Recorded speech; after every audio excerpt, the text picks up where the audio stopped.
Կան արդեն արձանագրված մի շարք խախտումներ, որոնք կարելի է առանձին բաժանել մի քանի խմբերի։ Ուրեմն ամենատարածվածը, որ մենք նկատում ենք մեր դիտորդների օգնությամբ, դա բաց քվեարկություններն են։ Բաց քվեարկություն, ընդ որում դա անմիջապես հետևում է ուղղորդմանը։ Մեր դիտորդները այսինքն չիմացության հետևանք չէ։ Տեսեք ինչպես է, ուրեմն մենք նկատում ենք հետևյալ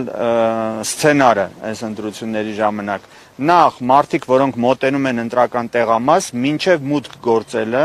նրանց ինչ որ մարդ մոտենում է եւ ամենայն հավանականությամբ ինչ որ ցույցում տալիս։ Ընդ որում ունենք նաեւ տեսանյութեր այս առումով։ Հետո այդ մարդը, երբ որ քվեարկում է, այնպես է դնում համապատասխան քվեաթերթիկը։ Ես ներողություն եմ խնդրում, կուսակցությունների անուններ չեմ տալու, որովհետեւ քվեարկության օրն է եւ որևէ ազդեցություն մենք չենք ուզում ունենալ, բայց այդ ամբողջը արձանագրում ենք եւ մեր հաշվետվության մեջ մանրամասն նկարագրելու ենք։ Այնպես են դնում համապատասխան համարի քվեաթերթիկը ծրարի մեջ, որպեսզի տեսանելի լինի այն մարդուն, ում նա նախապես մոտեցել էր քվեարկության տեղամաս, ընտրական տեղամաս մոտենալիս։ Այս մեկ ուրեմն շատ են։ Երկրորդը ուրեմն մեքենաներով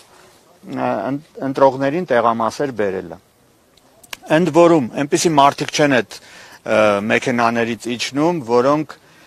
օրինակ չէին կարող օրինակ ոտքով գալ, բայց ամենայն հավանականությամբ դա եւս ցույց է տալիս, որ ինչ որ մեկը, ընդ որում նույն մեքենան մի քանի անգամ է պտտվում, եւ մենք նկատել ենք նաեւ այնպիսի մեքենաներ, որոնց վրա ուրեմն պաստառ կա եւ համապատասխան համարը կա։ Այսպիսի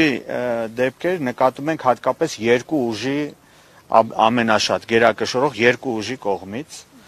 էլի առանց համապատասխան թվերը ասելու կարող եմ սա ասել, ընտրողների մոտ կա նաև չիմացության խնդիր, սա եւս մենք պետք է նկատենք, եւ ոչ միայն ընտրողների, այլ նաև հանձնաժողովների անդամների եւ նախագահների։ Որովհետև մենք նկատել ենք դեպքեր, երբ որ հանձնաժողովի նախագահն ինքը չգիտի օրինակ ինչպիսի իրավիճակում ինչպես պետք է իրեն պահի եւ ինչ անի։ Եվ սա թույլ է տալիս որոշ գիտակից, ավելի ճիշտ